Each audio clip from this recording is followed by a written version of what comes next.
Welcome back to the Canadian Politics Update. This is for July 2025. We'll start off with something easy, and that is the by-election in Battle River Crowfoot. That is the by-election that Pierre is running in. It is happening in August, and he will be in the House of Commons in the fall. So far, the longest ballot committee, which I will get to in a second, has signed up over 200 people, meaning the ballot will be even longer than this. Now, what is the longest ballot committee? And does it matter?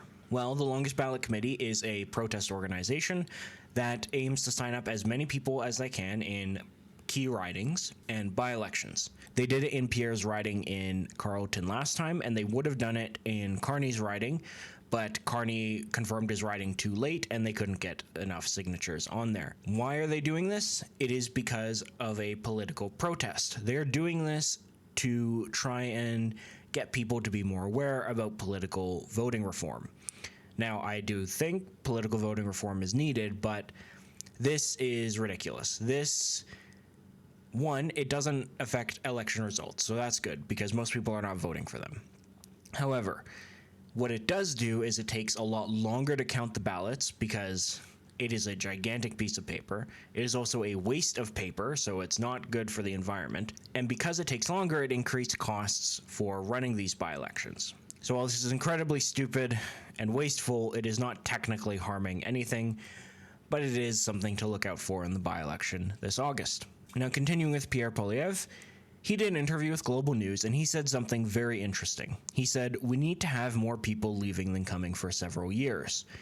Now, he's talking about immigration and lowering immigration such that more people are leaving the country than are immigrating to Canada. Now, I'm not sure if he knows exactly what he means when he says this, but if we were to do what he is saying, that means Canada would actually be in a population decline. And I'm not saying this is a bad thing. It might actually be needed. And you can't have a population decline for too many years, otherwise your country is in big trouble. Just look at South Korea and Japan right now. But for a short time, maybe this could be a good thing for housing supply. The reason this is interesting is because it's not going to have an effect now. What he's doing is setting a new foundation for a campaign to run on in the future. Whether he runs it or the Conservatives run it, there is going to be this foundation of maybe we look at doing this. Now, this is something to keep an eye on in the next few months and years as we head towards a campaign of whenever that may be in however many years. So let's move on to the next topic, and that is Carney and the Canadian government in general. As you can see, during the election, Carney was very adamant that the supply management and digital services tax were off the table for discussions. Well, just after I posted my last update video, Carney rescinded the digital services tax. In my opinion, this is actually a good thing. The digital services tax is a really stupid tax, but it was one of the first signs this month of, okay, Carney is starting to step back on a lot of his promises. Later in the month, we got this. Carney admits there's likely no deal with Trump unless tariffs are included. Now, this is very obvious from basically anyone observing the situation because just telling Trump to not put tariffs is not going to work. Trump is very adamant about his love of tariffs and what he believes they can do, regardless of any objective reality. And it wouldn't change if Pierre was in power. We would be dealing with the same thing. But it was yet another admission that his campaign was built on lies and half-truths. A few days prior, we got this letter saying that the US will charge Canada a 35% tariff. We don't know if this tariff includes exceptions of USMCA like the previous ones had, and we don't know if this is actually going to happen on August 1st. There's a very high chance that it ends up happening later on or never at all, because that's often what happens with these tariffs. Speaking of monetary policy, things are looking bad for the budget. If you think back to the last budget, which was in the fall of 2024, it is what sparked the chaos in Ottawa that led to Carney being Prime Minister. That was when Freeland was forced to present, well, she resigned before it was presented, a $42 billion deficit. I believe it was $42 billion. Now, it's expected to soar to $92 billion. In the following years, it's going to be $77 billion. That is horrific. This is really, really bad for Canada's future. I really I don't know what else to say. To be honest, I'm at a loss for words at this point. Again, he broke his campaign promises of being fiscally responsible. The only thing we can hope for is that whatever he's spending on actually does benefit the Canadian economy, because if it doesn't, Canadians are really screwed for the future, especially older millennials and Gen X's, who are probably going to be the first people to not have a pension or as much of a pension, and things are going to have to be cut to be able to afford all of this deficit spending. And speaking of cuts, another broken promise from the campaign, Carney is going to cut the CBC spending, among other crown corporations. This is immensely hilarious to me because the boomers were adamant that you have to vote Liberal to save the CBC, to save Canada. And here's Carney, their god, telling them, nope, we're cutting the CBC. It is needed. The CBC absolutely needs cuts. It doesn't need to operate. And I don't even have time to get into all of the other CBC stuff that happened with the biases and the just bad workplace environment for free ideas, so to speak, that has come out over the last month. It's very interesting that all of these things he campaigned on are one by one falling by the wayside. Now, speaking of Carney himself, he had to recuse himself from dealings with over 100 companies. Now, I don't remember if I spoke about this in any politics videos that I made during the election, or if I only spoke about it with friends and family, but Carney can't really put himself in a blind trust. A blind trust works really well for mutual funds or for a giant portfolio that you yourself didn't buy. Like if you hired an investment firm and they just chose all of the investments for you and you don't really look at it. Like a blind trust works great for that because you can't really involve yourself in anything if you don't even know what's in it in the first place. Or it's just a bunch of smaller stocks that make up a big piece. It doesn't really affect conflicts of interest too badly. Of course, it theoretically could, but the risk is a lot lower.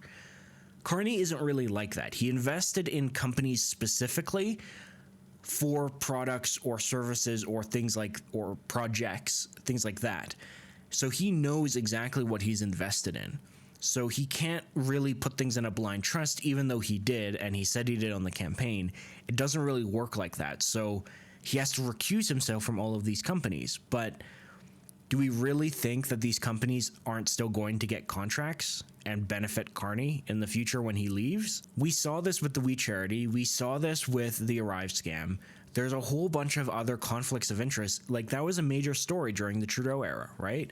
Every week it was like there was a new conflict of interest among someone in cabinet or some MP or someone or Trudeau himself, right? So this is a story that I think we're going to be watching pop up every few months over the next however many years Carney is Prime Minister.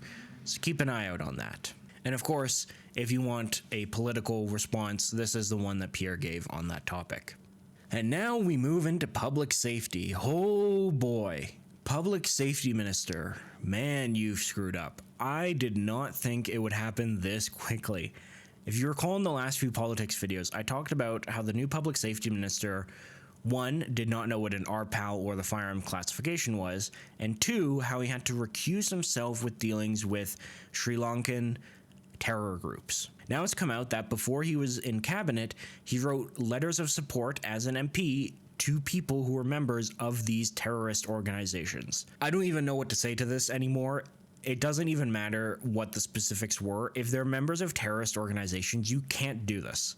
There's no justification for supporting anyone from a terrorist organization. Now, ironically, Carney says he has full confidence in him, but I think we all know that his days are numbered. I don't think he's impressed very much on the job in the first few months, and I am very confident that there's going to be a minor cabinet shuffle sometime after Christmas, let's say within 6 months of after Christmas, the first 6 months of 2026. And I think Gary, the public safety minister, is going to be either shuffled or moved out of cabinet entirely. But speaking of public safety, that brings us to more gun bans. The Sterling R9 was FRT banned in early July. Now, I didn't make a specific video about this, but I did make a community post about it. This is the 9mm counterpart to the R18 Mark III. And you might be asking yourself, how the hell is this thing an AR-180 variant when it doesn't share any parts with the AR-180? Well, the reason for that is because there is no legal definition for the term variant. Even though the Conservatives have fought for it, the Liberals, the NDP, and the Bloc have always pushed back on that because they know if there is a legal term for variant, that means manufacturers and importers will be able to sell firearms on the Canadian market that are 100% legal, and they don't want that. The FRT, while it is not a legal instrument, is effectively a legal instrument to arrest and charge you, and therefore whatever it says is law, even though it is not technically an act of parliament. This is all very stupid, yes I know. And so, according to the RCMP, a variant is many number of things. In the CCFR's court case, Murray Smith, who is head of the FRT, I don't think he is anymore, but when he was head of the FRT division, he had certain criteria for what was considered a variant, and that is still used today. One of the key things is marketing. If a firearm is marketed as being a variant, even if it shares no parts of a prohibited firearm, the RCMP will classify it as a prohibited firearm. The most famous example of this is the Blaze 47, which is a .22 LR rifle that shares no parts with the AK-47, yet was marketed as a .22 LR version of it and therefore prohibited as an AK-47. This also happened recently with the ISSC MK2, I think it was, which was prohibited as a SCAR variant, even though it is not a SCAR, and I could go on and on because there are countless examples of this happening. So even though this is not mechanically a 180 variant, it is a spiritual 180, which the RCMP classifies as a 180. Now, there is one very, very important thing that I want to talk about with this, and that has to do with the magazines. As you can see, the FRT has 5-round magazines. However, Sterling imported 10-round magazines for this thing, apparently pistol magazines. I don't buy it. The magazines that this firearm used were MP5 style magazines, which means for a pistol magazine to legally exist, there has to be a pistol that is in common use in order for 10-round magazines to be legal. There is no pistol that uses MP5 magazines that are in common use in Canada. Therefore, those 10-round magazines should be prohibited. They should be the exact same as a 30, 60, 100-round magazine, legally speaking. So, I'm not a lawyer. I'm not going to tell you what to do with those magazines, but if you have any 10-round mags from this rifle, I would be very, very, very careful with basically having them. But the R9 ban itself did actually generate quite a few headlines, which was a little bit surprising. CBC published actually a couple articles on this topic. This is just one of them. And in this article, you'll be surprised to know they did the bare minimum. They took quotes from both sides. They used the RCMP, they quoted Polly because this would not be an article without Polly, and to my surprise, they actually quoted a few of the firearms industry and gun owners. They actually quoted people from CGN and the Canada Gun subreddit, which is kind of interesting.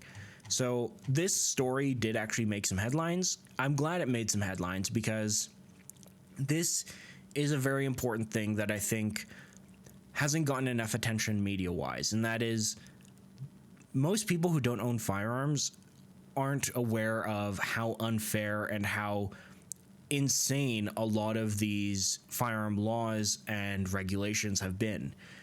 And the more that this gets out there, the more that people realize that maybe it's okay to stop with the confiscation program. I know this is a long shot, but we're seeing it in other places too. Robin Urbeck did a opinion article in the Globe and Mail saying that Mark Carney should add the gun buyback program to his kill list. And this is in reference to all of the things that he's walked back on from his election platform that we spoke about. And to all of us gun owners, this article is nothing new to us. We already know all of this, but it is very interesting to see this is getting a lot more media attention just from the regular media, not from Twitter media or Instagram media, from like publication media. Now, I highly doubt that these articles themselves are going to do anything, but there's a small part of me that's thinking, I hope this is a setup for an undoing of the confiscation program. I know it's a pipe dream, but one can hope. This is a story I didn't think I'd be talking about because I didn't think it would gain as much steam as it has, but it has, and it deserves it. So, Tamara Lich and Chris Barber are being sentenced, or not being sentenced, sorry.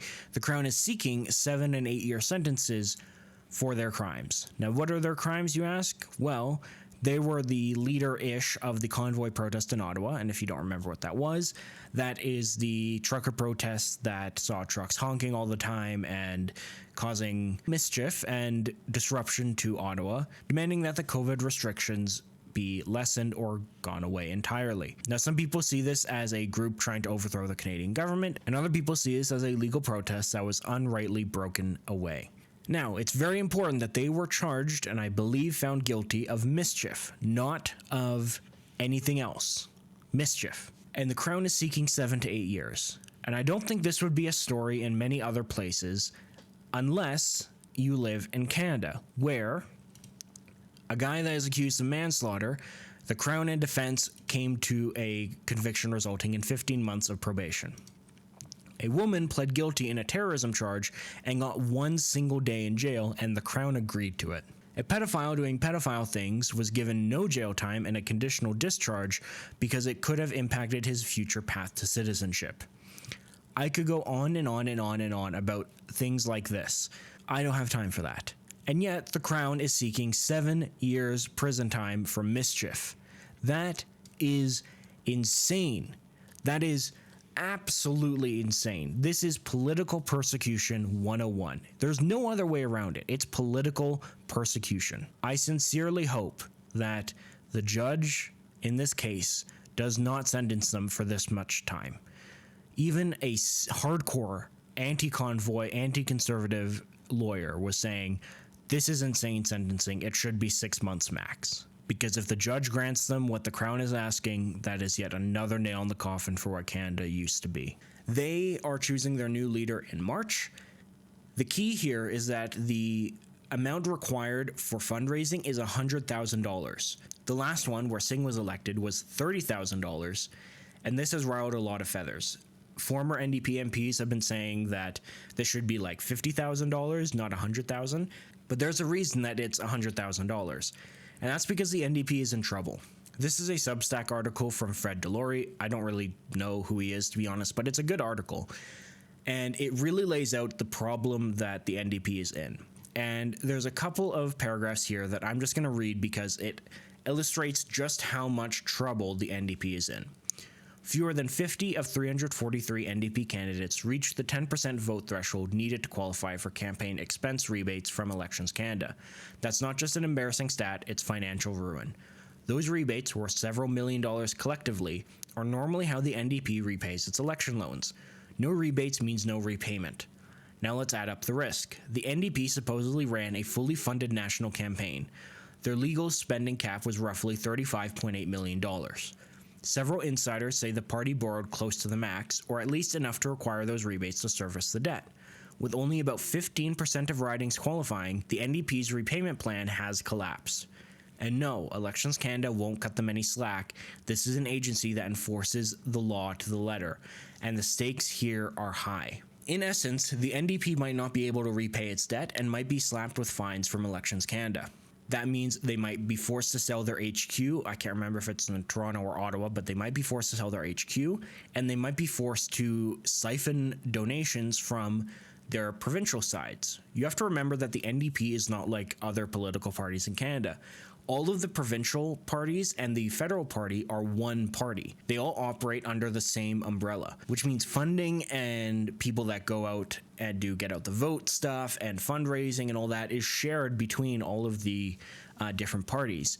The poll numbers over the next few years are going to tell all. If the NDP is not moving up in the poll numbers despite a message shift, they are going to be really, really, really screwed, and they might be forced to either fold or merge with the Liberals. And just a reminder, if the NDP did completely fold, and was it 3 or 4 NDP members crossed the floor to the Liberals have a majority government. That's all it takes. Now, I do think some of them will go independent rather than joining the Liberals, but it is something to keep an eye on over the next few years. And finally, I wanted to end with this because I almost made a whole video dedicated to this article because it pissed me off so much. Now, the main point of the video that I was going to talk about, that I'm just going to talk about here, is anti-Americanism.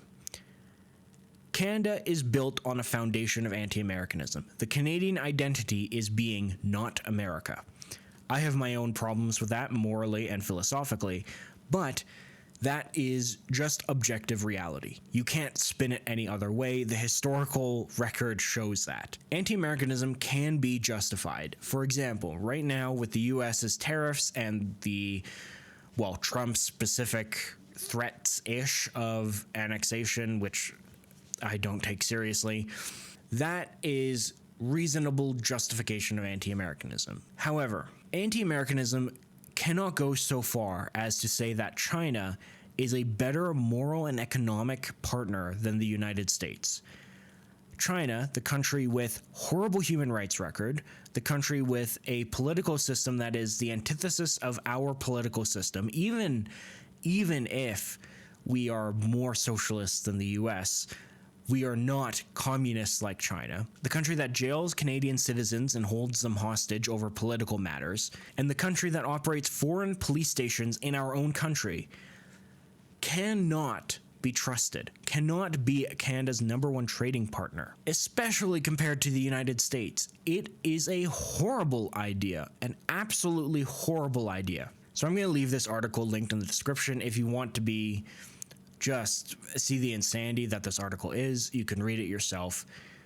I could go on ranting about this forevermore because this is a personal pet peeve of mine with anti-Americanism and all that, but it's in the description if you want to read it. That is it for this video. I hope you enjoyed this politics update. Like and subscribe if you haven't already. New politics update video next month, and of course, gun stuff, reviews, and all that are coming over the next few weeks. So, thank you very much for watching, and have a good day.